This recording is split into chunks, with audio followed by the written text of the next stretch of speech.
When people ask me about the status of Abeit, I usually tell them the issue can be divided into two parts. One is religious and the other is political. On the issue of religion, it's up to everybody's Rav to give them instruction on whether they can go up and how they can go up. I'm not a Rav, so I obviously can't poskin on this issue. But there are people who you can ask and get an answer for. As far as the political issue is concerned, this I can address. We have an absolute obligation to reestablish Jewish sovereignty over Abeit. Now, achshav, not tomorrow, not next week, not next month. Why? Because this is the heart of our people, Abeit. We can't expect the Geula to come unless we set the stage for it. Everybody says, well, we're waiting for Moshiach. Well, maybe Moshiach is waiting for us. And one of the first things we should do in preparation for the Geula Shlema, to hasten the arrival of the Moshiach, is to reestablish our God-given sovereignty over Abeit. And what does that mean? It means ejecting the Waqf.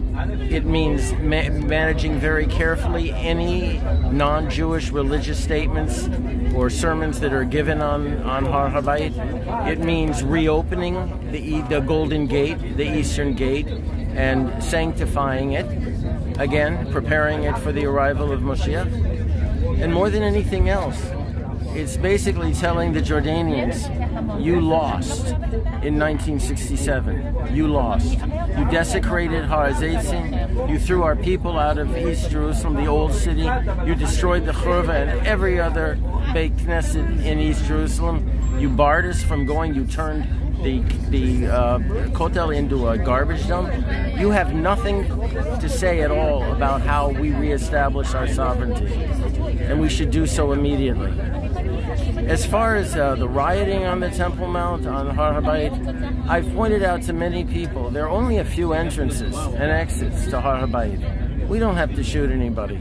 We just have to arrest those who demonstrate against our sovereignty, against our people, against our faith, eject them from the land, and make sure their families follow them into whatever hell we can direct them to. We're back. We've never actually left in our hearts, in our minds, Abeit. Now, we have to realize our heart's desire that we felt over 2,000 years. So let me ask you a very individual question. When you were at the jail for 30 years, have you ever thought about the Abeit Temple Mount? Have you ever prayed from this place to God to save you and, release you from the hell of the... Every day I prayed 3 times a day. For 30 years I prayed that Hashem would release me from my bondage so that I could go home and be with my wife and my family. And He did. He released me. Do you know how many people prayed for you in Abeit? My wife, Esther Alea Shalom, used to tell people who would apologize to her for not having done enough that Hashem had a kos shel tefillot in Shamayim for me. And she would tell people that when that kos was filled, I would come home. And the prayers that were said for me on Abeit, in the Maharat HaMachpelah, in Kever Yosef, wherever they prayed, wherever people prayed, at the Kivrei Tzadikim, those were the things that brought me home.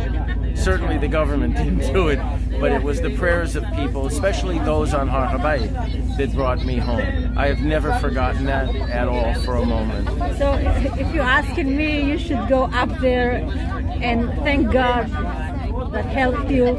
I would like to, but I have to figure out how to...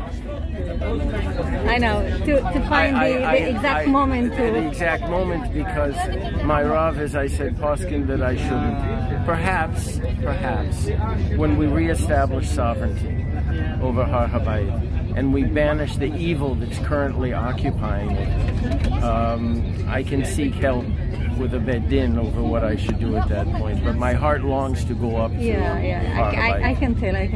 Okay, thank you very much. My pleasure.